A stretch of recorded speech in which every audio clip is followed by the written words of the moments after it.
we're going to go ahead and get started. This is just sort of our topic for today is talking about bridging the valley of death, successfully moving energy breakthroughs from the lab to the market. Just a little bit about myself. I'm Associate Director for Policy Outreach for the Institute for Energy Innovation. I'm a professor of practice in energy and public policy. I've only been at CMU for a couple of years. Most of my 20, 30 career in DC, I spent in DC. Most recently, I was Executive Director of PCAS, as the President of Council Advising Science and Technology Policy. I also worked for the Commercial Research Service. I was at the National Academies, and I was State Director for a report called Rising the Valley Storm that led to the formation of RKE. Now, the Scott Institute for Energy Innovation brings together all the different energy activities happening at Carnegie Mellon. There's about 20 to 30 different centers, focusing not just engineering, which is our primary focus today, but also the economics, the social sciences, even the arts, all sorts, all throughout CMU, somebody's doing something at energy. So we're sort of kind of the one-stop shopping place. So if you're interested in coming to CMU with a question, then we can help you, or if you'd like to know more about what CMU is doing in a particular area, then we can also help you with that and so forth. So the Scott Institute has 3 focus areas. This is our new building, by the way, that's under construction. We should be moving in about a year. So the 3 areas we focus on is using and delivering the energy we already have far more efficiently, expanding the mix of energy sources in a way that's clean, reliable, affordable, and sustainable, and creating innovations in energy technologies, regulations, and policies. So today's seminar is focused on this last one, creating innovations in energy technologies. So you should have been able to pick up outside one of our guides. This is on shale gas and environment. We already did a seminar on that. The other one pictured there is on renewable electricity, and today is on innovative energy technologies. And the reason I thought it would be a good idea to put this guide together is people know CMU for robotics and for information technology. They don't know as much for energy technology. So I thought we really need to collect all these ideas and put them together, and so that people could understand what we do and also the successes that we've been able to have, which we'll talk about today, and also some of the challenges that we still face in getting these energy innovations to the market. You also see a picture there of a 2-minute video that I encourage you to go on YouTube and watch, which explains about energy storage and conversion next generation, which talks about 3 different energy innovations that are here.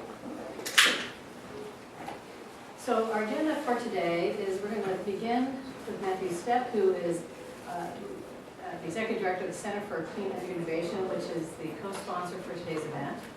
And then we'll go to Jay Whitaker, who will talk about his founding of a company called Untitled Energy, which is Columbia's hybrid ion battery. John Alexander is a CMU alumni who is co-inventor of a power generating chute missile for charging portable electronics called Soul Power. And Fred Higgs is at the beginning stages, and he is focusing on next-gen algae-based biodiesel technology. So each of these technologies is a different stage. So in Jay's case, he has already begun production and is selling his product. With Hannah and Zana with Soul Power, they're getting close to that stage, but they're still in the testing stage. And with Fred Higgs, he's more at the earlier stages of the innovation cycle. So this will give you a good feeling about different parts of the innovation cycle for both students as well as faculty. CMU has an unusual innovation policy, and that has been one of its strengths in being one of the biggest in the country in terms of spin-offs per dollar. And Reba Vandal is going to talk about that part of the process.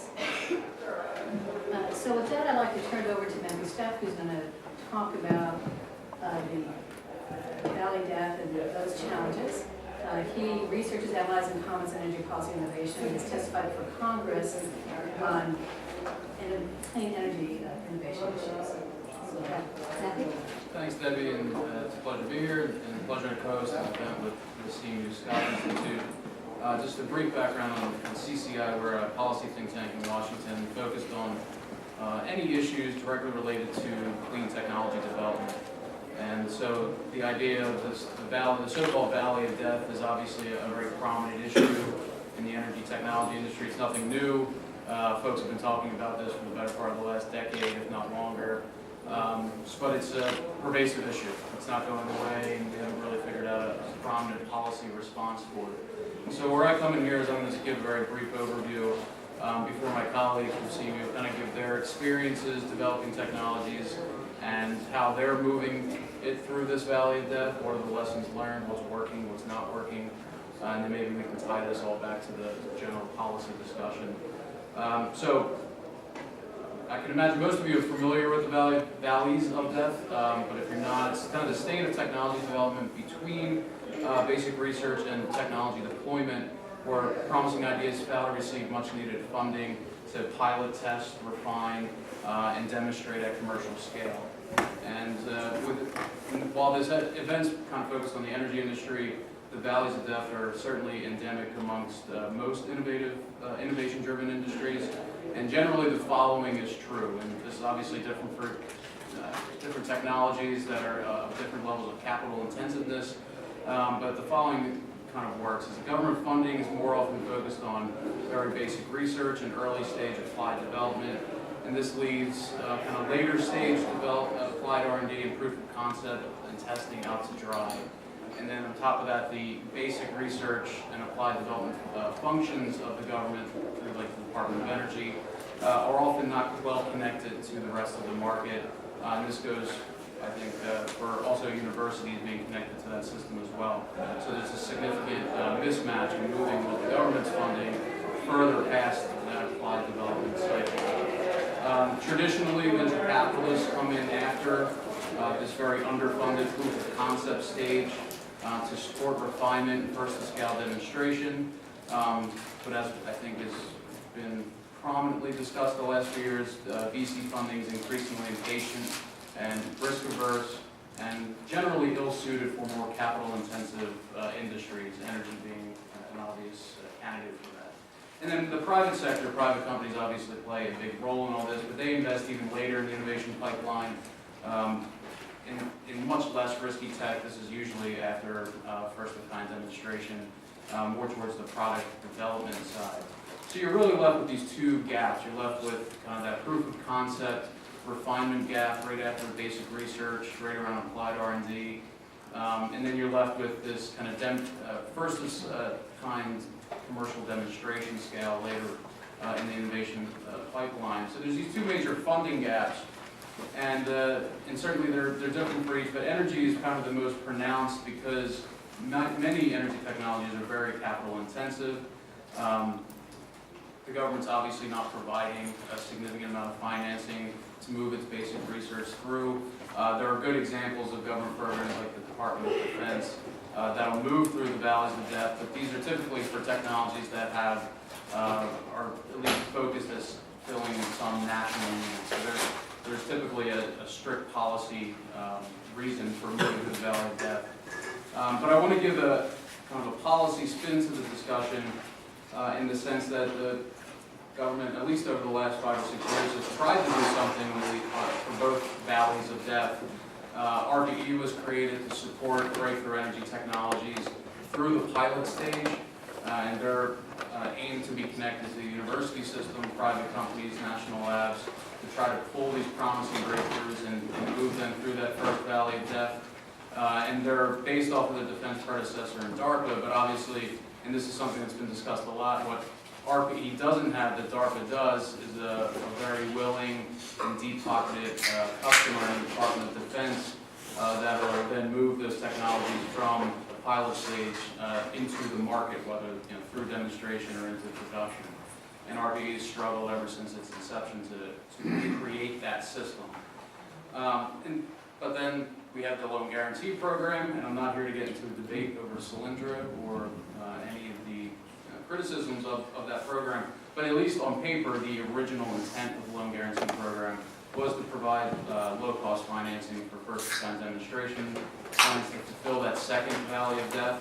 And while we can kind of haggle over the criticisms of that program, it still goes without saying that that valley of death exists, regardless of the failures of the Loan Guarantee Program therein. And then There's obviously smaller policy responses. EERE in the DOE has the Tech to Market program, kind of a small dollar, single $1 million level program that does what it can to support commercializable technologies that they're funding at the research level. And then we have the innovation hubs, which are supposed to kind of encapsulate a lot of these valley depth issues on what we are perceived to be top research national missions like energy storage, and they're supposed to help push through those valleys of depth. But they're coming up in the kind of the first 4 or 5 years, so we'll see if they've actually been successful. So there's certainly been a policy response. All of these programs have been hampered by funding issues, just like any other government program, as well as other reform issues at the Department of Energy and the national labs. But what's exciting is that absent of a policy response, individual research institutions have started to take it upon themselves to more aggressively tackle these valley depth issues, CMU being one of a number of Tier 1 research institutions that are trying to actively engage in this. So that's why I think this panel is important. Maybe we can pull out some lessons learned and really figure out what also is not working, where those gaps exist as the new Congress comes in. Thank you. Great, thank you very much, Matthew. So our next speaker is Jay Winter, who's a professor at CMU and founder and CTO of Academic Energy. He was named one of the top 25 innovators by Fortune magazine. Academic Energy has won a number of awards just this month. They got the Popular Science Festival's New Award, and is also received the 50 Smartest Companies, 50 Disruptive Companies. He came from JPL. And Jay, go ahead. Thank you very much. I just want to thank Matt for setting up what I really think is an important message here. And I'm probably here in front of you guys because, at least it's perceived, that I've made it over the valley. I tell you, the valley has varying degrees of width and depth depending on where you are and how you decide to cross it. A really quick story, my backstory is that I spent 8 or 9 years at Caltech and JPL working on space technologies. I came to Carnegie Mellon to do something different. I have a joint appointment in engineering and public policy and Michelle Science and Engineering departments. They're both engineering departments, but I do a lot of techno-economic analysis. I actually teach a policy course on energy policy. And early on in my tenure at CMU, I was really looking to understand how I could use my skill set to solve a broader problem than what kind of an energy storage system would survive on the surface of Venus, which is an interesting question, but is wholly useless. And so I did a survey of technologies, a survey of my skills, and stationary low-cost energy storage for renewables and grid integration turned out to be, I think, a legitimate thing to really look into. I got some interesting early results. And this is 2008 now. Very different time than right now when it comes to the funding environment for venture capital and so forth. And it was at that point, the VCs were acutely interested in funding energy technologies. The loan guarantee issues had not popped up. There was a great deal of froth and zeal for how energy technologies might pay off even in the short term, and which all turned out to be misguided. There were also a lot of poor investments made in that community at the time because there was such a rush to do it.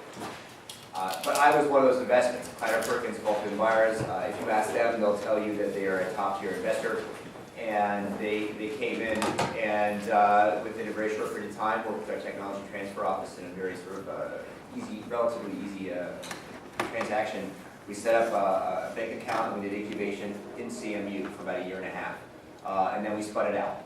And that incubation was sponsored research, and I was actively involved in it, and I also owned a stake in the company, and that's something unusual that CMU allows to happen, which I think is a differentiator between what might happen at us and the universities.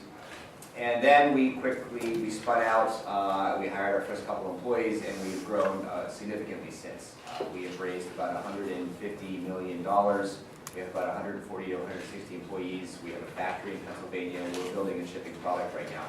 And it cost way more and took way longer than we thought it would. But in retrospect, you almost can't imagine scaling a production facility for an energy technology for less money in a shorter period of time. It's really, there is a minimum amount of money that it takes to do this, and we are operating on a shoestring right now to get our first product line out in the field to build credibility and to build market. And the last part of this valley is what defines when you're truly out of the valley is not when your technology hits the market. It's when your revenue is sustaining you to the extent that you are able to get non-dilutive funding credit. And that is something that we are still not there yet. We will be hopefully there next year. So we're still in the valley. We have a factory, we have product, we've been through multiple releases of our product, and we're still not there. And this is just something that's the FYI, or the information here, is that it's expensive, it's time-consuming. Venture cap, while they were interested back then, will not really do hardly anything but very early term, very small, spotty kinds of investments now. There's not a push within that industry any longer to do it. And the key saving grace for us to get from VC money to where we are now has been family office money. Bill Gates, the Pritzker family, a couple of the siblings there, 4 or 5 other, deep pocket individuals who have a certain set of things they believe in, they want to invest in. They perform this conscientious investment practice, and they are interested in new technologies. They have a much larger threshold for what the return on investment is and what the money does. And these people have been a key player, in not only for us, but for a variety of companies.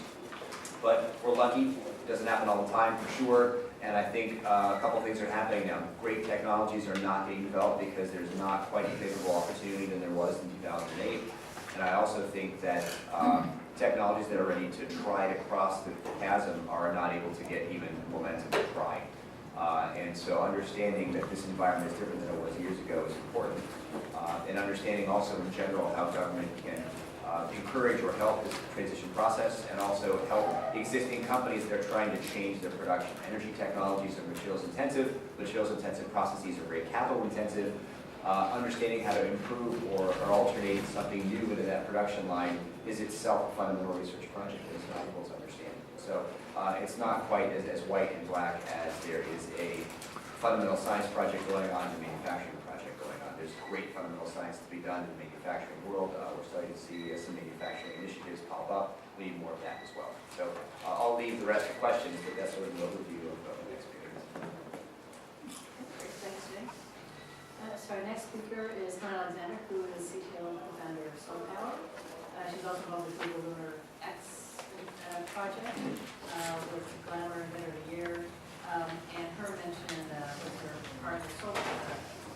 Solar Power is one of the awards, including the Power Science Invention Award, the Africa Energy Innovation Award. She also was the White House Secretary this year. And she spent a lot of time also at NASA as a student ambassador at Edge. Thank you.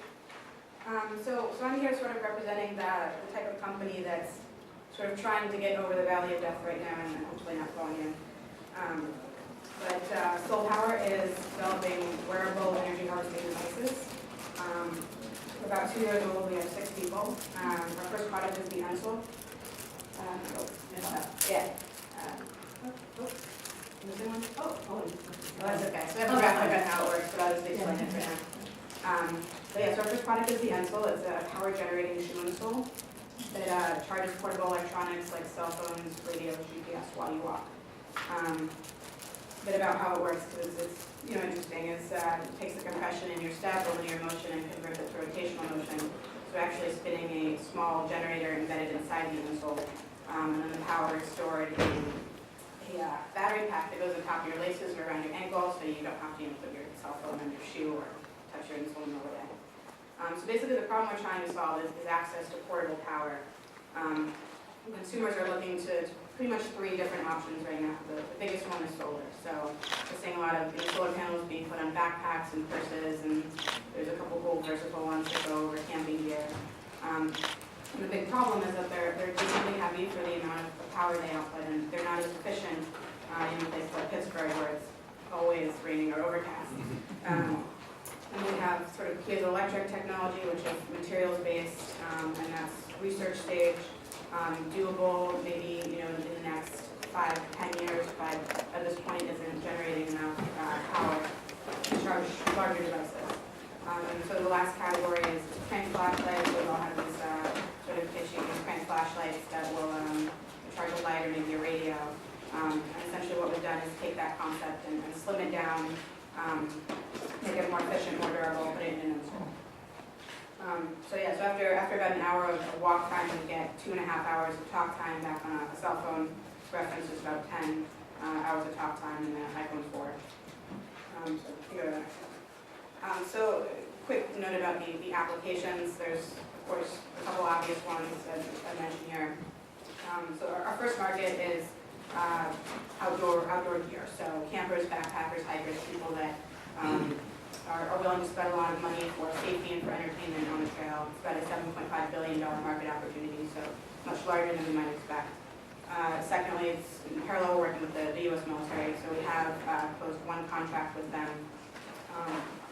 And the goal of that was really to acquire R&D funds. So we sort of sidestepped the traditional, year-long process of securing those funds, and instead went through a contractor. So we're actually delivering units and using for a premium and using part of that money for the R&D. And then the third big market is developing regions, and in that category is also disaster relief. So it's basically there's about 1 billion people in the world without reliable access to electricity. A couple 100 million are in places like sub-Saharan Africa, where everyone uses a cell phone for everything, daily critical tasks like healthcare, education, finance, and there's no way to charge these cell phones, even though they have the ability to use them as wireless everywhere. So our idea is to go work with mobile service providers who see 10 to 14% usage rate increases when they provide consumers with a portable charger like a solar panel, and we saw an improvement on solar, so that's our biggest competitor. And then finally, consumer electronics. I'm sure you guys walk around the Capitol a lot, so it's a really obvious one. But another big market in that category is wearables. So big problem with wearables, there's really no good place to store the battery. If you put a large battery that has a lot of charge, it looks really clunky, no one wants to wear it. If you use a smaller one, even if it's relatively efficient, so if you only have to charge it every 2 or 3 days, then you get out of the habit of charging it. So something like mobile, you're going to go home, you're going to charge it every night, it becomes a habit. A wearable device, if you charge every 2 or 3 days, one day you'll forget it, you'll just stop wearing it. So that's a big problem we're hoping to solve there. So I want to talk a bit about just how we got there, because we kind of followed this, I think, really excellent entrepreneurship pipeline that starts with CMU. Basically, the project was originally a senior capstone design project in the mechanical engineering department. So we started off as undergrads and had no idea how to sort of attack any part of the business side of the startup. And Carnegie Mellon has an incubator a couple blocks from campus, and basically provided office space and mentoring. So we were able to be coached to get into a local accelerator called Alpha Lab, which is the accelerator of Innovation Works. It's about 10 minutes from Carnegie Mellon, and state money. So they also provide office space, investment, and the best set of mentors you could hope for. And one of the things they really emphasized was, even though we're hardware, we have to act like a sort of lean software company, which is really hard to do. And that basically means doing as much as possible on as little money as possible, and getting out what's called an MVP, or minimum viable product, with as little funds and as quickly as possible. So that's obviously a challenge with hardware, which requires a lot of capital. You can't just acquire a user, you have to actually have a product for them to use and test. So to sort of tackle that challenge, we went to Tech Shop Pittsburgh, which sort of conveniently opened up halfway through that process. And it's a sort of public machine shop where you go in, you pay a monthly fee for access, and you learn how to use all the machines.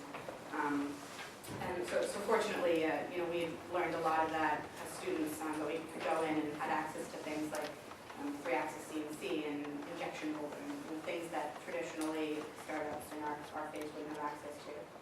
So we're able to iterate, two, 3 major iterations in a couple $1,000, which is, an order of magnitude lower in cost, and certainly much faster.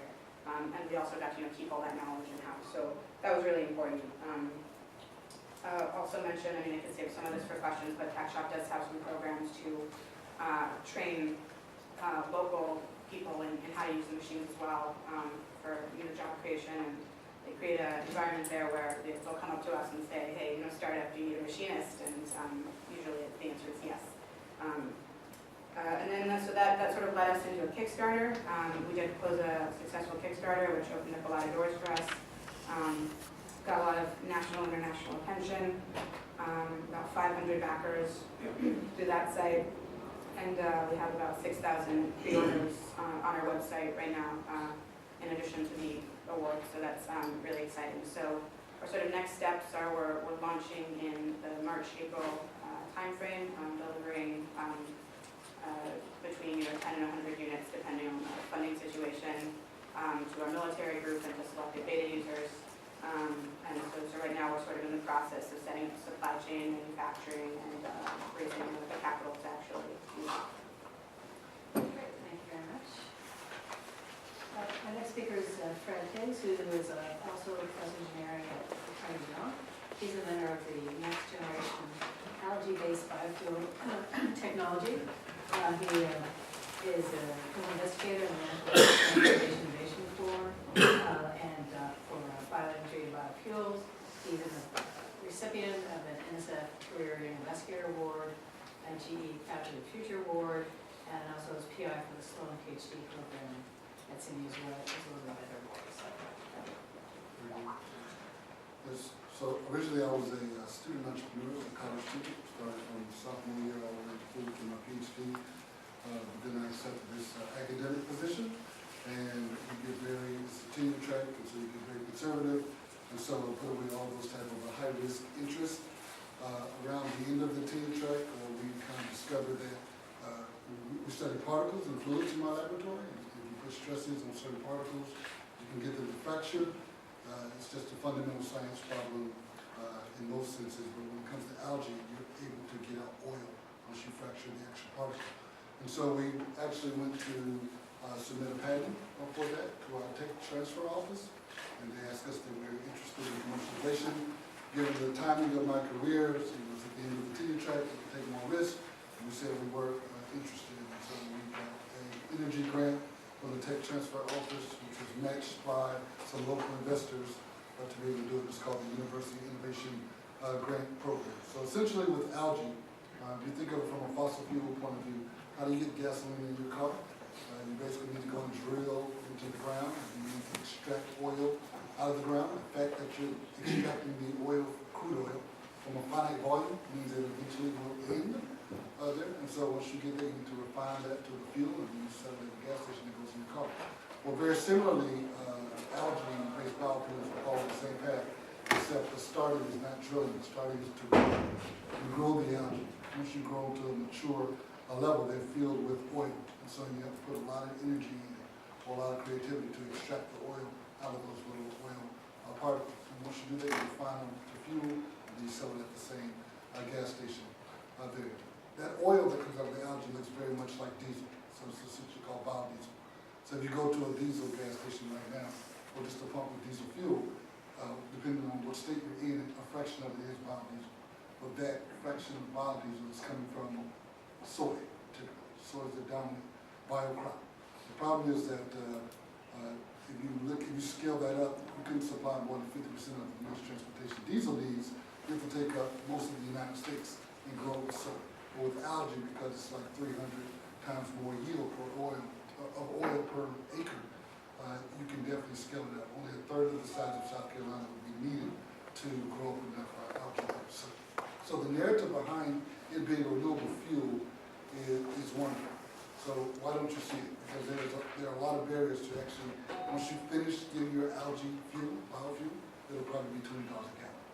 Because of the energy that goes into it and some of the technology steps and barriers that exist to getting it there. And so we're in the process of doing that. So during this time, the algae energy ecosystem is not really mature yet, and you need to develop this technology. How do you fund yourself? So one of the things that we looked at doing was participating in the National Science Foundation's I-Corps program, I-Corps, I should say, and it's basically Innovation Corps, and it's to help academics to translate their research from the laboratory to commercialization. So hopefully you're starting to learn to create a startup, even though you may not have totally hit the tipping point for leaving to start to do a startup, or to fully focus your certain research core competencies on doing it. So that's what we've been doing. We got into this I-Core program. We actually thought we were kind of bootstrapping, funding the postdoc, former superstar PhD in my lab. And we convinced him not to go and take a normal job and stay back, do the higher this thing before you have a family, and he puts this algae company there. So he's an entrepreneur lead, but then we got this program that's just so intense. So basically, it's predicated on Steve Blank's customer discovery business model that when you have a startup company, it's not a smaller version of a big company. It is a company that doesn't know how to make money yet because it doesn't have a working business model that is scalable and continuously able to function. So you need to search and find a business model. So what we've been doing for the last 6 weeks, and we're now in it's really 8-week program because we're in the holiday period. So we're in the 7th week now. Next week is the final part. We've conducted 100 interviews over 6 weeks from executives and companies all across the world to be able to figure out where their pain points are, where does our technology fit in, what is the best way to do this, what are the hindrances to algae being fully deployed as a commercially viable product. And so from that, you essentially optimize and find a business model. And so we now have what that will be. It's essentially a way to fund ourselves until we get the full technology working. So that's what we are with TRL2, as you can probably tell. So which means that we're basically a technology feasibility and demonstration of that particular prototype that you're making right now. And then from there, you can enter some of these other channels. So we're in the process of submitting SBIR, Small Business Innovative Research grants. And from this recent I-Core program, we got a lot of nice support letters and potential customer letters that say, if this works, we'll be willing to be a customer. Great, thanks a lot, Coach. Okay, and the last one, not least, is Reed Vanderbilt, who is a senior manager for business development at CMU Center for Tech Transfer and Enterprise Creation.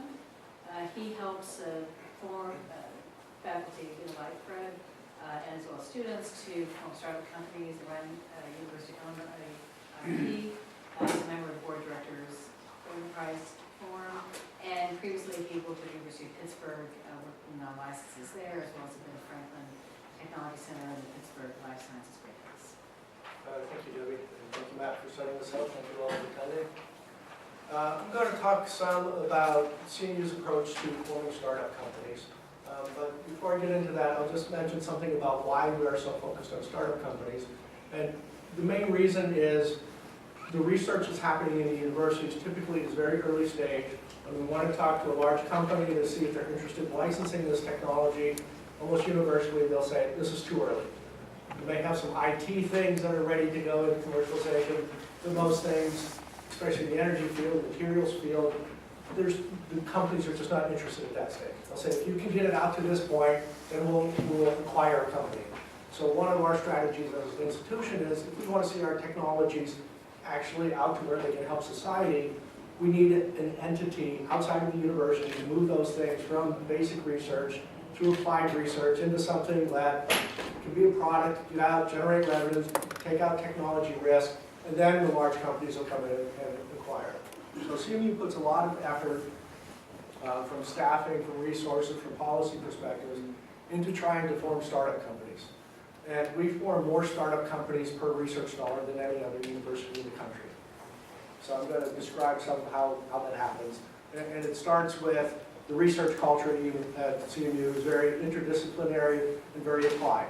People are not generally working on really esoteric kind of things or trying to solve real-world problems. But still, when they come up with something that looks good, it's often, this material compared to the current materials looks good, but how do we get from that material in a lab to that material into a prototype device? And the mechanism is often through one of the startup companies. So I'm going to talk some now about our policies and approaches. A couple things about how CMU operates that are different than most other universities, and I think sort of fuel this besides the culture. And one is that we have what we refer to as a porous IP policy. So we aren't draconian, we have to control everything, we decide what moves forward or not. And one way this plays out is that we don't always own inventions that are made at CMU. We mean the institution. So our policy says if the work was externally funded, federal research grant or corporation, then the university owns it because we have licensing and reporting obligations. If it wasn't externally funded, the individual can own it personally. So many student projects, like Hannah's, she worked on it in a project course, there's no external funding, she owns that personally. She didn't have to go through our office. We still provide resources to her and other students like her through Project Olympus Incubator, giving advice on how to file our own provisional patent application, access to mentors and so on. Project Olympus helped her tap into other regional entrepreneurial ecosystem kind of support programs, Alpha Labs you mentioned, part of the Ben Franklin program locally. So we're helping everybody, but everybody doesn't have to go through us. That's part of the program. Another thing is in terms of incentives that we provide for our inventors. So if we take the technology and we license it to a third-party company, our inventors get 50% of those proceeds after we recover our costs. So it's one of the most generous revenue sharing programs in the country. So that really incentivizes people. But as I said, many of our efforts to move technology out are through startup companies, and we have a variety of policies and approaches there that make it very easy to happen. One is that we allow the faculty members to be very involved in the startup company. For example, Jay is the chief technology officer, he's a founder, he's a, I don't know what he has now, but at some point he probably had a lot of stock. So we allow our inventors to maintain their university position while they're forming a startup company. But many other universities, like, you have to make a choice. You're going to take an entrepreneurial leave and go out and run a company and give up your tenured faculty position for now, or so you have to find somebody else outside. And often it's very difficult to find that outside person until you've gotten it further along. So just allowing that flexibility in terms of being involved is a big thing. Another thing is we have a standard licensing deal for our startup companies. So it's 6% equity, 2% royalties for an exclusive license. So it's on our website, it's all very transparent, it makes it really easy to do negotiation. So when Jay came into our office with Kleiner Perkins wanting to do a deal, we can tell them in the first meeting, here's what the deal is going to look like. It's not like we have to negotiate, figure out what the options are, it's like 6%, 2%. And part of that is no upfront licensing payment. So many other universities, every license has an upfront fee, an annual fee, minimums, things like that. We don't take any cash out, there's no royalties charged at all for the first 3 years. So that gives companies a good runway where they're not outraising money and turning it back to the university. Also, we have two other options that are up to the inventors whether they want to do this. One is we allow them to defer reimbursement of paying for patent expenses that we've incurred for 3 years for another 1% equity. So if a company doesn't have cash on day 0, they can defer paying us for patent expenses. We'll continue to cover those costs. If they do have cash, it makes more sense for them to pay off those patent expenses than to give up the additional equity. And the other thing is we allow our startup companies to incubate on campus. So we allow them to do for-profit activities sitting at their desk using their same lab that would otherwise be restricted as nonprofit space. So we are allowed to do this per the IRS rules on nonprofits to a de minimis level. So whatever that means, and we're always tracking how much square footage is being used, and are we going to do something that's going to get the IRS mad at us and take away our nonprofit status. But we're more aggressive, I think, in that regard than in most other universities. And that gives startup companies a way to get started without having to replace all the great equipment that they have in the university. So they're not paying us money, they're not having to go out and get new equipment, paying money for that. They can be involved heavily, and they get most of the ownership. So the university has 6% ownership, the inventors, management that they bring in, investors and so on, they get the 94%. So how they split that up is up to them. So that's sort of a policy approach to how we do things. And then from a resources approach, we have various groups that provide mentoring on campus. So our office works with inventors. I'm on Fred's I-Core team in the LA cohort now. But our office isn't the only one that are providing those kind of resources. We have Project Olympus that Hannah's mentioned, that works primarily with student projects, has an incubator. And Project Olympus and the Don Jones Center for Entrepreneurship in our business school put on workshops, like 1 or 2 a week on entrepreneurial topics. We work a lot with the local economic development community, so we have early stage gap funds we can put into a project to try to hit a technical milestone or do market research or hire an entrepreneur as a consultant, hoping that becomes the CEO coming out of it. And we match that with Innovation Works as a university grant program. So we try to move things along with these little bits of money, like $25,000, $50,000, get the next level of demonstration, get some business strategy around it. And then hopefully it's enough to stand up the company, go after an SBIR grant, go after an Innovation Works investment, and then bootstrap along further, maybe get a private investor, then bootstrap along further, maybe have a strategic partner or a venture capitalist. Some companies skip over all that, like Jay's companies like start off with venture capital. That's a very small fraction of the things that are coming out of the university. And many of them that are coming out, and most of the interest of the venture capitalists these days is in IT things. They're looking for things where they can put in a small amount of money and get a quick return without a whole lot of risk. So things like we're talking about here today that are materials and energy related, you have to do a lot of work to demonstrate feasibility, to make a prototype, to scale up manufacturing, and it's really tough to raise money for that. You have programs to get the first 100,000 and SBIR grant. So SBIR grants don't allow any money for business development. It's all on the research side. I worked with one startup out of CMU that raised $3 million through successive SBIR grants from multiple agencies, and they didn't have any money to hire a business person. So it's the faculty member while he's running his university lab, overseeing a bunch of students, raising money, teaching classes, running this company with 5 employees, working on strategic partnerships. He was doing everything because there was no mechanism for him to fund a business person. A couple things that happened in that process with that company are kind of interesting. One of the sources of funding was NSF's SBIR program, and they assign mentors to the company to work with you between phase 1 and phase 2 to work on the commercialization plan. Also, they have a phase 2B program where you can get an additional $500,000 if you bring in $500,000 of investment. So both those kind of programs really help fill in some of the side pieces around the technology, but as far as I know, those things are unique to NSF. I think I'll pause there. Great, thank you. So, any comments or questions? Yes. Increasingly, as you point out, the government is called upon to provide funding for proof of concept research, at least, as you say, to reduce the risk to the point where private industry steps in. Now, there's a number of models that we've tried, some successfully, some not successfully, perhaps.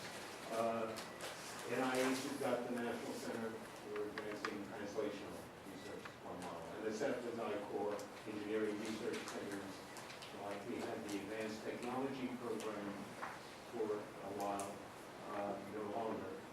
SBIR seemed to be mentioned in some of your activities, but really has never been evaluated. What is the optimal model for the government role? And how does it step in? And how does it determine when to step out? And who should that be awarded? It's a hard question. Yeah. To make it more narrow, because it's about energy, and we already mentioned RPE, and we mentioned the loan guarantee. So does any of you have experience with either one of those? And if yes, what are your experience? And do you have any suggestions for improving those two specific ones?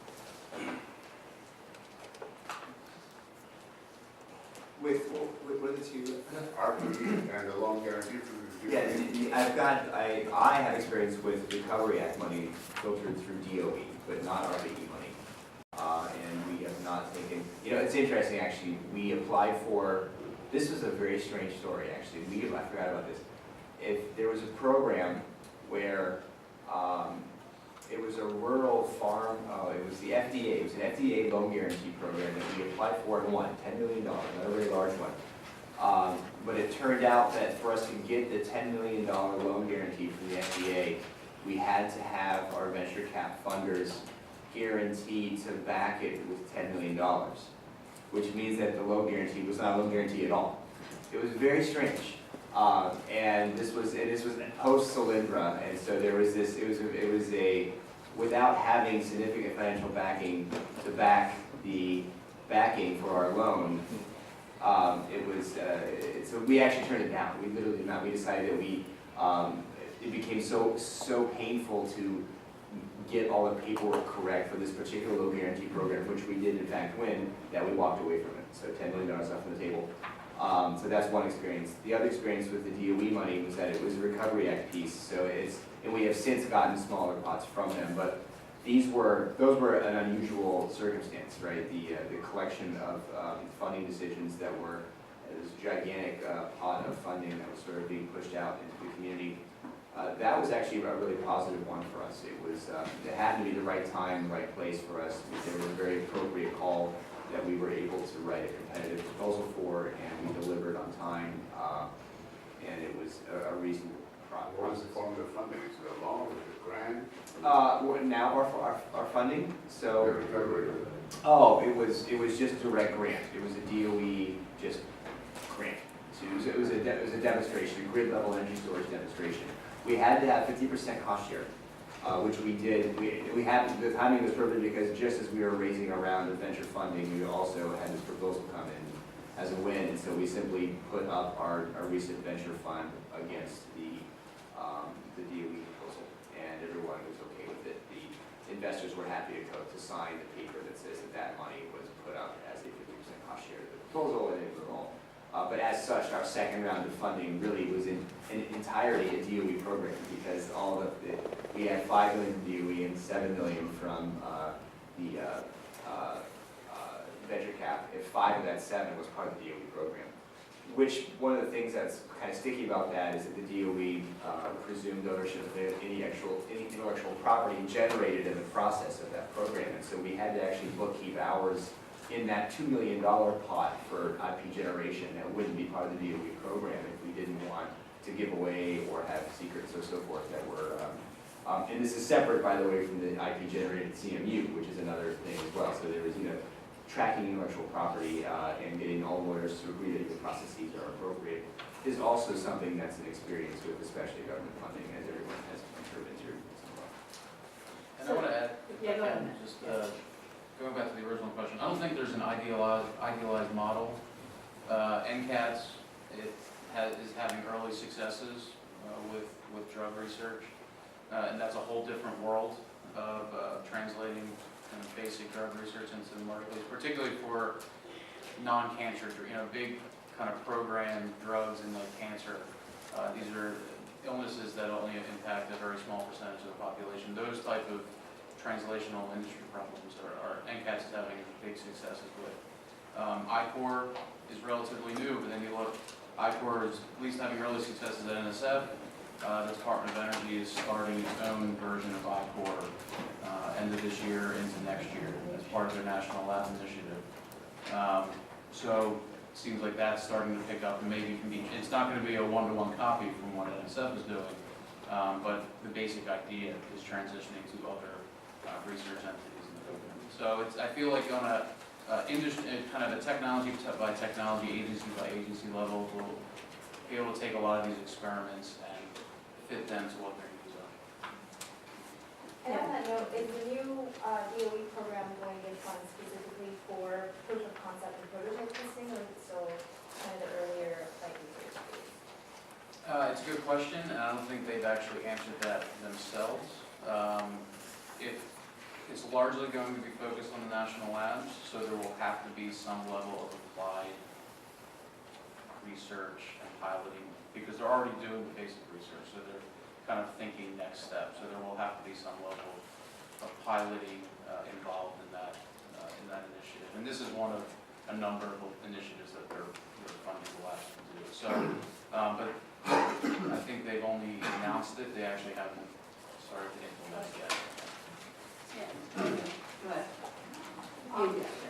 Yeah, hi. I co-chaired a White House OSTP Lab to Market Interagency Summit, and one of the things that were one of the recommendations of many recommendations was something that you mentioned, Reed, about that we believe that SBIR should allow at least 5% of its funding to be used for so-called business development.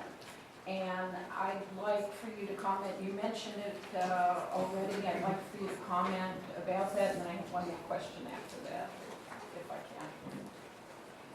can. I think that's a great idea.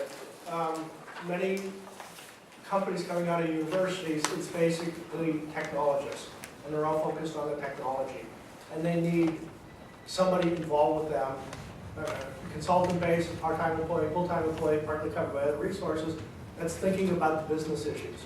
You know, I think Brad is kind of unique in that he's gone through this I-Core program and really now understands how to identify market pain and go after it. But most people coming out of the university don't have that experience of going through I-Core, and they're just technologists. So we're trying to find business people to partner with them, but even when we find somebody who's interested, there's no money to support them. So we can put our gap funds in, but that's not enough to keep a highly qualified person part of this risky kind of thing, hoping that a year or two from now it's going to turn into something that can actually pay for a business person. So I think that's really neat. That it's there, it can be flexible, part-time, full-time, or being managed by other resources. That'd be really useful. And second quick question was, I noticed Jay, you had worked for JPL in a previous life, and have any of you worked in terms of your research cooperatively with the National Lab, and what has your experience been with that? You mean commercial research or just research in general? Your research and development that has led to a commercial product or process. So I have for sure. We have worked, part of our program through the stationary energy storage, grid-tied energy storage program at DOE. They have, connected us with their test facilities, and we have other, secondary connections with 2 or 3 other national labs. We have our prototypes and our products on test there. Sometimes it's for free, there's a share of we cost share it out, so there's net. We have received a small amount of money to do demonstrations, and we have paid some labs a small amount of money to do testing as well. Some of that we will elect to pay the labs, but we have some control of the information that's generated or not, depending on our confidence in the agreement that we have. But it largely has been very helpful. Some of these labs have very good test facilities and very good personnel, and they are. And I'm also now just starting to engage with the energy storage research on JC's at the Oregon National Lab. They are pivoting a little bit to try, one of the new pieces of input that they've gotten through one of their interim reviews is that they need to be focused a bit more on companies that are emerged, that have specific technical things they want to look at. And we're in negotiations with them to start some work to do that, help them. They need to show that because they're being mandated to show that, and we have things we can actually collaborate with them on. So the answer is, I definitely feel through certain individuals in the DOE labs a real desire to work with the commercial venture side.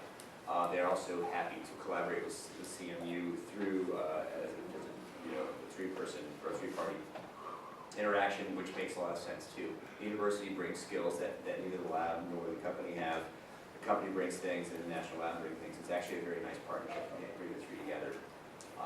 And just a comment on my position, because I'm in 2 of those 3 parts, it strengthens the thing. And I come from a national lab, so I really do have a really good sense of how these 3 organizations can work well together. And having the experience 8 years in the national lab has been very, very invaluable.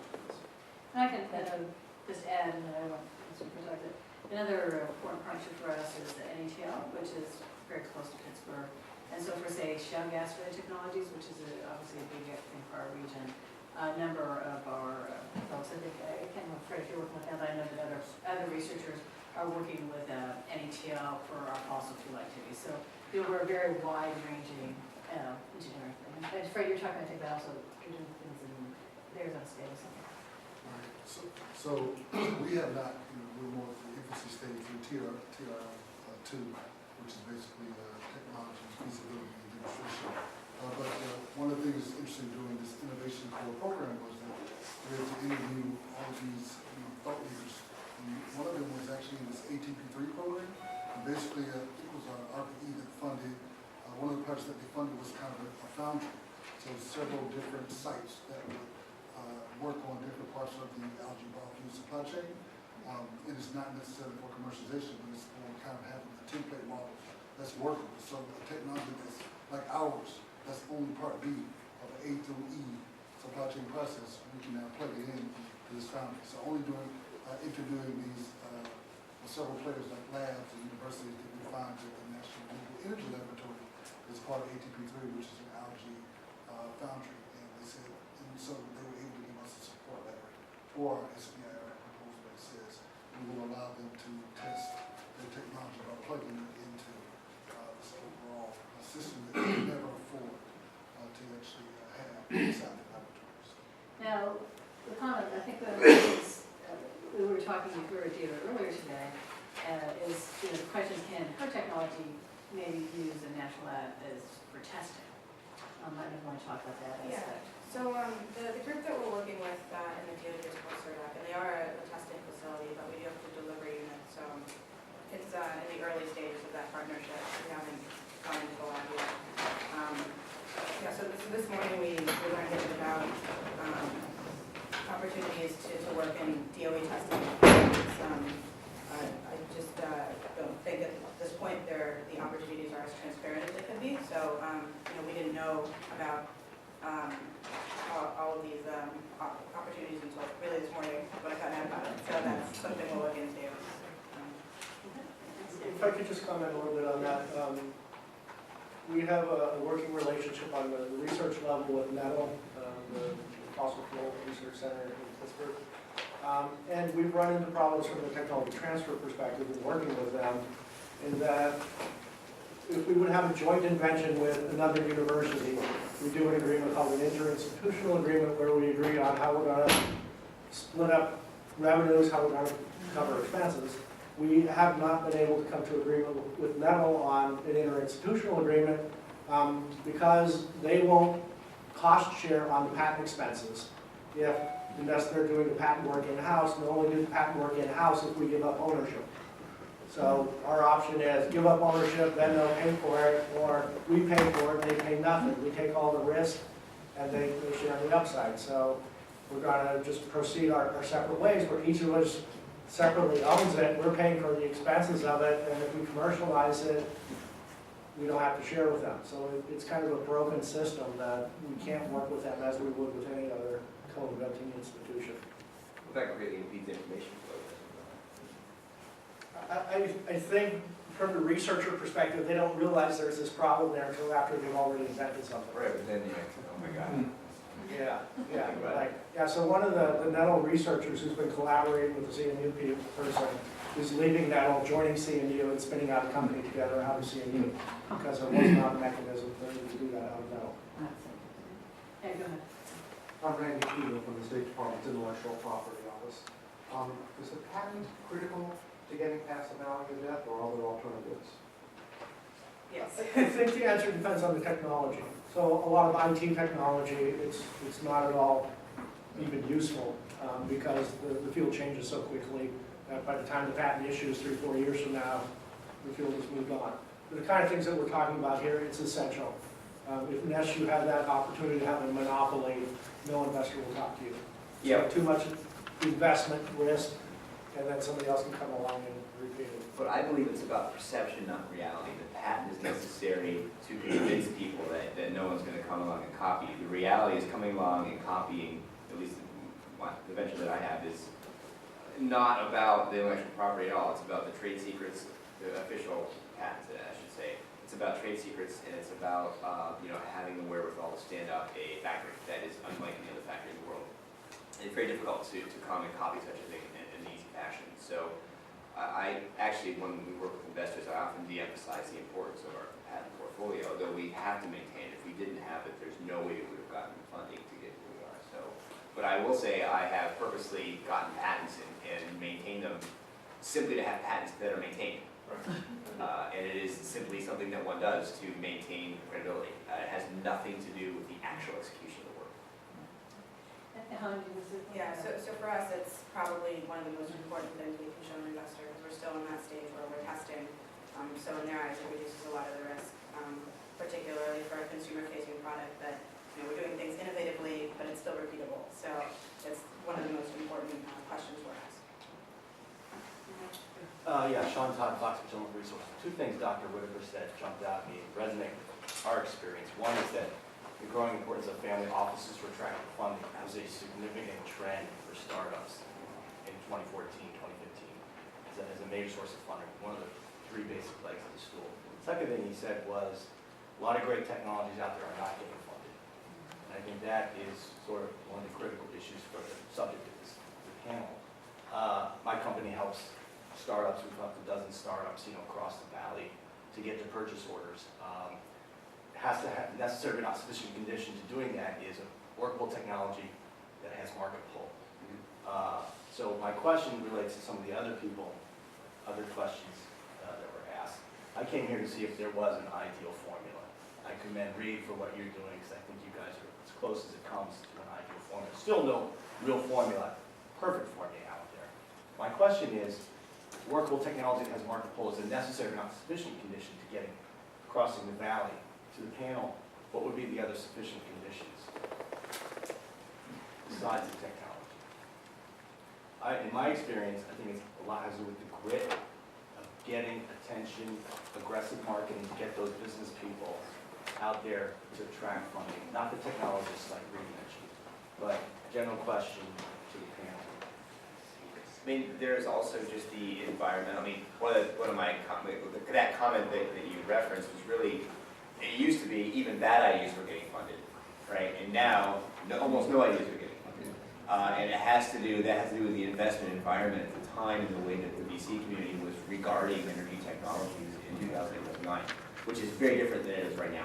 So part of the necessary, but I don't know if it's sufficient necessary, but part of the conditions that are very helpful are, what is the investment community you're targeting think as a group, as a culture? Where do they sit on that, on the fence? Because the barometer literally changes week by week. It's better this year, by the way, than it was last year. Last year was horrible. This year there's a little bit more interest.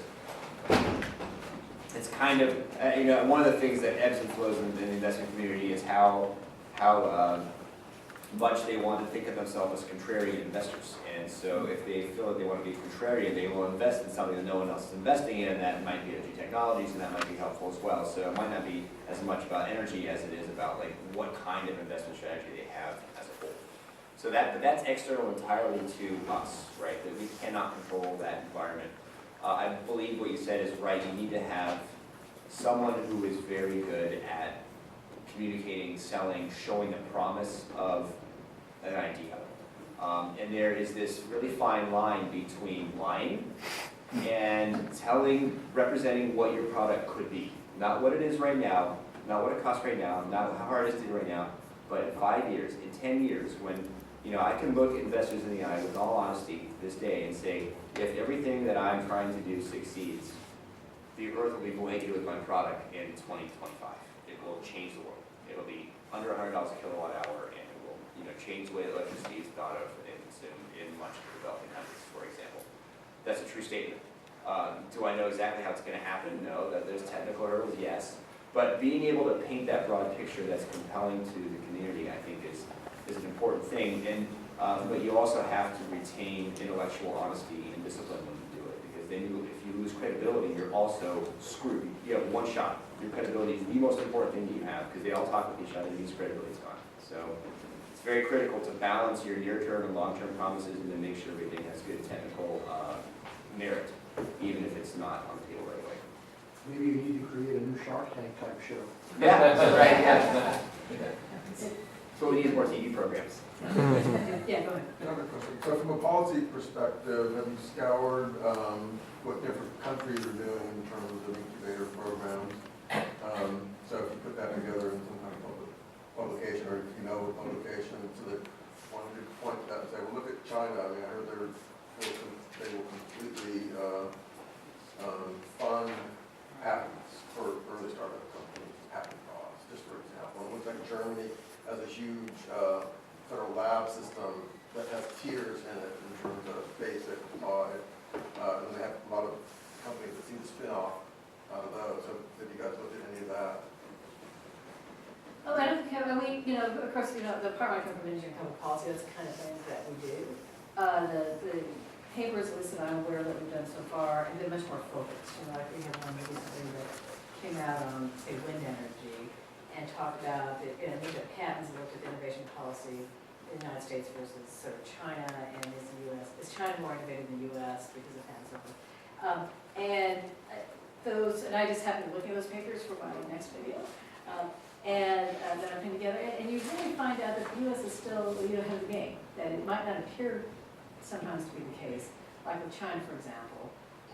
But one of our professors, Lee Bradstair, has an interesting paper that looks at the innovation. Found out that even though you're getting a lot of patents in China, they're also related to multinational corporations, a good number of which are based in the United States.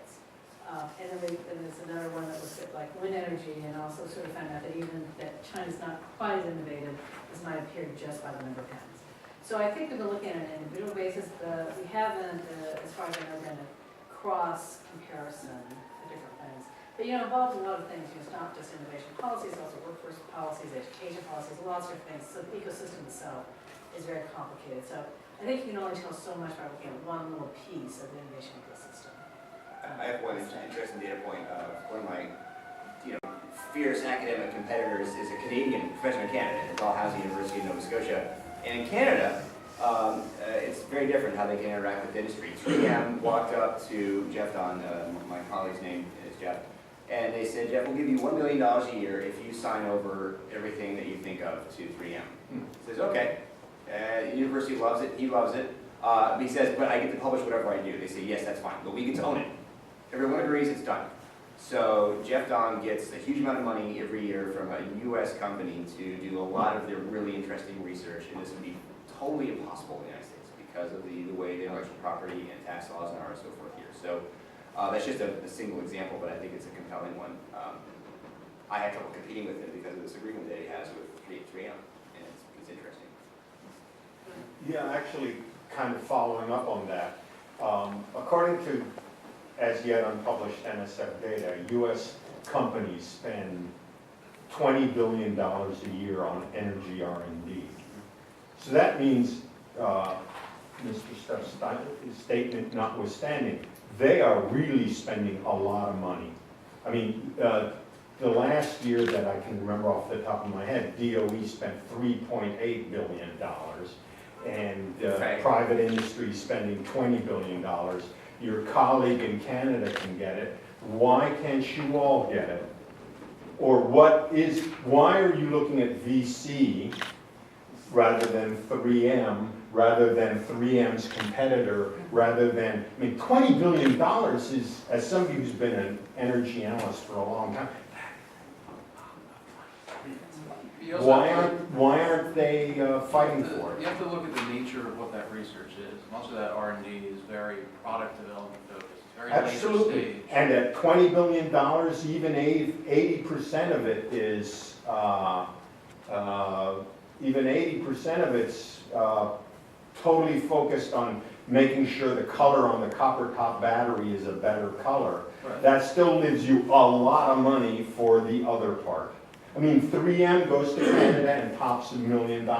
Why isn't you had an interesting point. What is it It's the about? intellectual property laws, as far as I can tell, right? The university would have to sign a paper that says everything that comes out of my lab is owned by 3M. And I don't even know if the university is capable of signing it because of IRS laws. That's correct. Yeah. It's the IRS. Because our buildings are tax exempt bond finance, we have to comply with the IRS rules on tax exempt bond financing, which says that if a company sponsors research, the university has to own the IP, and then the company has, if they're interested in licensing it, has to pay a market rate consideration for that. So they end up paying twice, really. So you have to say, yes, well, I'll take your money, but if I think of anything useful to you, you also have to pay for it. That's my bargain to 3M. And so they go to Canada, and Canada's like, sure. And so that's the real difference. Alternatively, if you have an off-campus facility. Which is what we all have. Right. And they sign with the off-campus facility, Right. they can go with the Canadian rules. That's right, but getting money back to my lab through the offsite facility, even then, is essentially money laundering. Like, it would probably not hold up through a real audit. It's not legal for the university to take this money, one way or another, you know. No, I mean a real off-site facility. Oh, not a yeah, pretend that's off-site. right. No, Startup company. yeah, a startup company can take money, that's fine, because, and then I can sign over as a startup intellectual property rights to them, and my startup company is not based on a tax exempt bond funding thing, so the IRS doesn't really care what agreement I have with this. But would your startup? So you're saying something very different than Mr. Stuck said, because he said private companies don't want to fund this, and you two are now saying Well, I think badly want to fund it. that you two are now saying that your tax exempt status prevents U.S. companies from adequately putting their hands in the right places to get money, which is a different statement than the valley of death. That's a statement that says modify the tax laws. But I think most large companies are risk adverse on the technology and will not be interested in things at the university stage. I think the example that Jay gave with his colleague in Canada is unusual. Well, it's 3M. They're interested in fundamental materials research more than other places. But there's a lot of companies that are. I mean, locally, Alcoa and PPG, these are both Pittsburgh-based companies, both have a lot of fundamental research interests that I'm positive they would. In fact, I've talked to executives from both companies, and they would give money to CMU were it not for this intellectual property barrier. Full stop. That's a true statement. So, some comments. So we had a grant for additive manufacturing, and it's a small Pennsylvania company sponsor. And one of the things that they wanted was, they said, okay, you guys own the IP, we get that, but we want exclusive rights to it. How much will that cost? Well, the project has just started, so they wanted to press Reed's office, tech transfer, to say, what would it be? And Reed would just say, well, Fred's lab hasn't developed the IP yet, so he has to finish it. And then we have to do a market analysis and give you guys a good deal based on that. That's the problem with them, because they think, well, at that point, we would have funded this research, and when it's time to pay for it, it may be too high for us. And some of the other bigger players for 3D printing machines will be able to take it. So the reason was a tax exempt building. You can't pay for research and have it lowered because it's in a tax exempt building. You're a for-profit company. The IRS won't bother. So it makes sense that the IRS has that constraint, but the company wouldn't get past it. And so, one of the things that I've been ramping up research in my lab to be more industrial focused. And so it's kind of an interplay with working with the lawyers and the tech transfer office to see if there's something that can be done there. But it's, we don't mind giving them exclusive rights, they just have to pay for it. But it can't do it at the beginning because we don't know how great the technology is going to be. And you can see from their side, they're like, well, that's too blind for us. So yeah, I've had the exact same experience as well at that end. It was like, well, okay, we'll pay for it, but how much will it be? Well, we don't know, because the IRS statute specifies fair market value. And it doesn't, it's unknowable. Wild ass guesses are not acceptable. Yeah, not in the court of law. Yeah, let's go here, Des. Yeah, hi, I'm Michael from Kodak, so I'm coming at this from the other end here. I just spent 2 days out in San Diego at the BIO conference on bioindustrial technology, and they spent a lot of time talking about the funding issues for getting these companies across Valley there. And flat out, they all said this is the worst time in history they can remember trying to get money from VCs and private equity.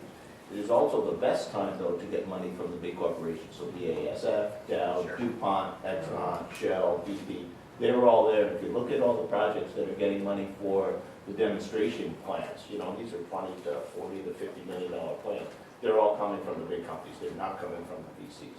That's right. But not into the university, right? They're going into the smaller companies. They're in companies, right? They're not a university. And let's face it, the universities aren't going to create, commercial scale facilities. That's not what they do.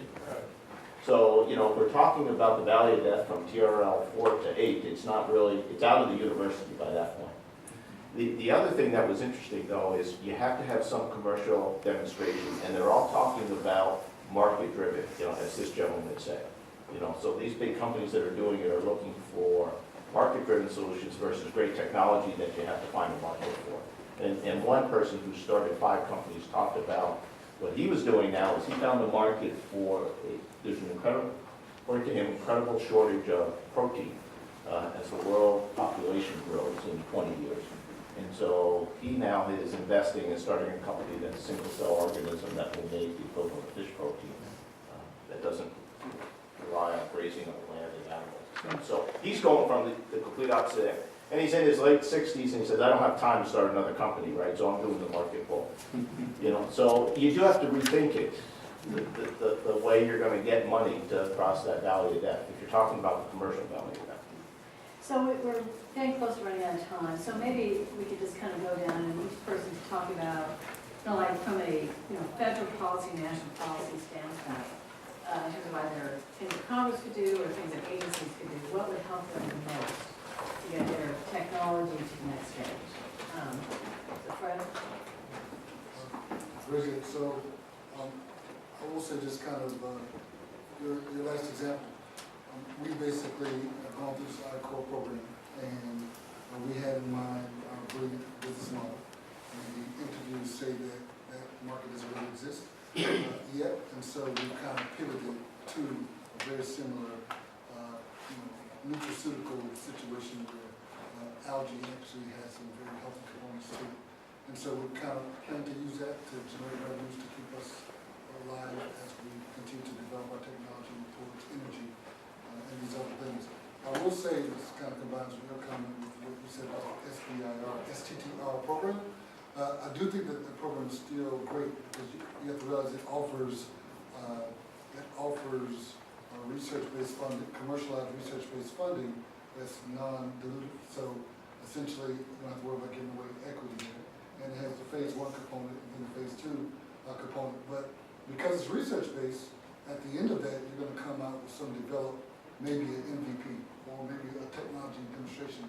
So you know that's not really ready for market. So what happens after that? So you just think about the finances of that you have one of these things and you need to now scale it up to millions, then you have to know that the SBIR is going to fail at that point. So I would then say that there needs to be some type of government initiative that understands that you now have this, you now have demonstration of the technology, and then it needs to be funded to get towards commercialization. So what can they do for this bringing together and matching of funds? I understand that you want to be careful because you don't want them selecting winners. So in some way you have to kind of mix it with the market. So maybe it needs to be some type of matching scenario at that point because I could have just a beautiful working piece of something that no one really wants. So you really need to probably have some type of matching there. So I would say SBR, STTR, it works, but if you think about it, it's still R at the end, and that's research. So if you're successful, you're not necessarily going to have something ready to go straight to market. So what do you do then? Because now you have to scale up, bring more people, bring the business people. Where is that money actually coming from? If VCs are skeptical about your particular energy technology. Yeah, so access and transparency to R&D funds is helpful for us. So it seems as a younger company that to get these kind of grants that require experience writing them, which we don't have and we can't afford to pay for. So I'm not sure what the solution is, but it would be helpful to have kind of a documented process that we could look towards for guidance and potentially to make certain grants slightly less targeted to particular concepts so we can access or apply to more of those. Jim? I think finding some creative way to address some of these IP bound barriers we're talking about, I think is one of my top things that I think of when I think of what are policy things that could help us help universities in general play a stronger role in the innovation process. That's number one. Number two is, though we're starting with manufacturing initiatives, focusing and understanding how important and integrated, especially for energy and materials-based technologies, how important factory and supply chain processes are to the final product and how much interesting fundamental work there is buried inside there. This is not a siloed thing where you just have fundamental research and then you have developmental research.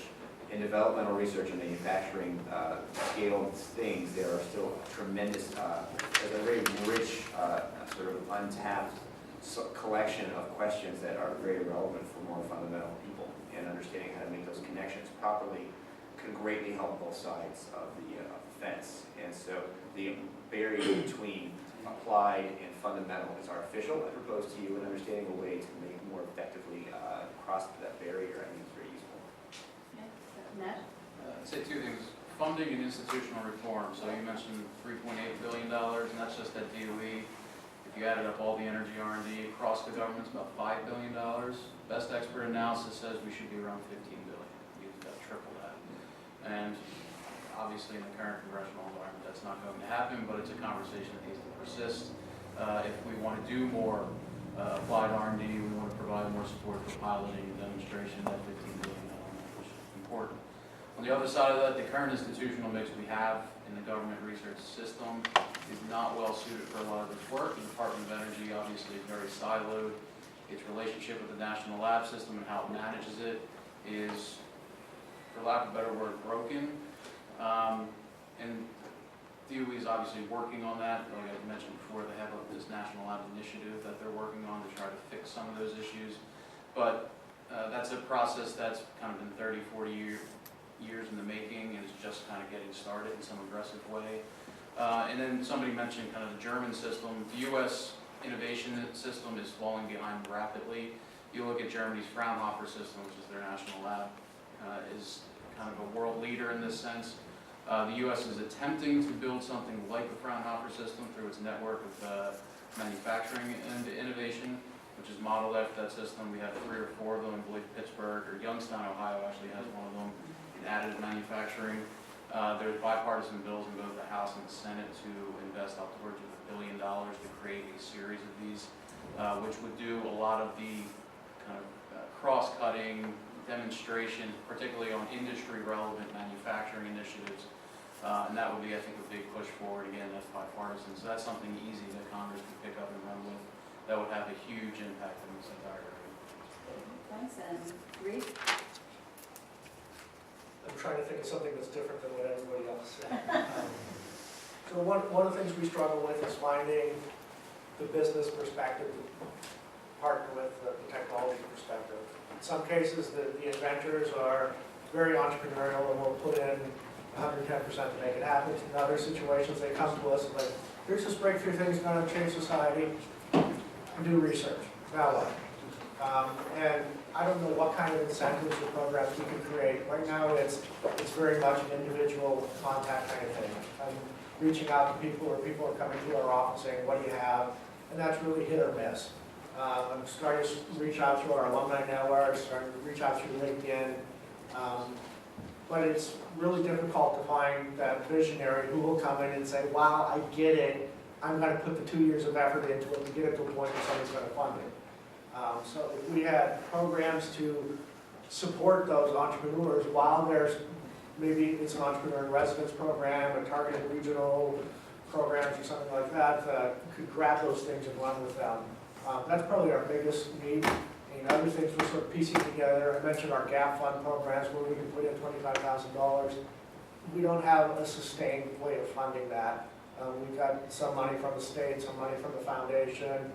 At a given time of the year, it's like, we're out of money, now what? The next 5 projects that come in here have to wait until next July. SBIR, STTR programs are very, very important. They don't touch all areas of technology, obviously, but for the areas that they do touch, they're very good. Some of the NSF programs are very innovative. Phase 2B are very helpful. The mentor between phase 1 and phase 2 work on commercialization. Those are very good. EERV, which we started a phase 0 program where they help companies apply for the first time. So there's a lot of innovative kind of things going on out there. There's a lot of new funding program things going on out there. I don't think they're very well known. I think a lot of times I get a funding notice just because I happen to sign up for some list 3 years ago. I get these things, I pass them on to researchers. 9 times out of 10 when I pass it on to somebody, it's like they hadn't heard about it before.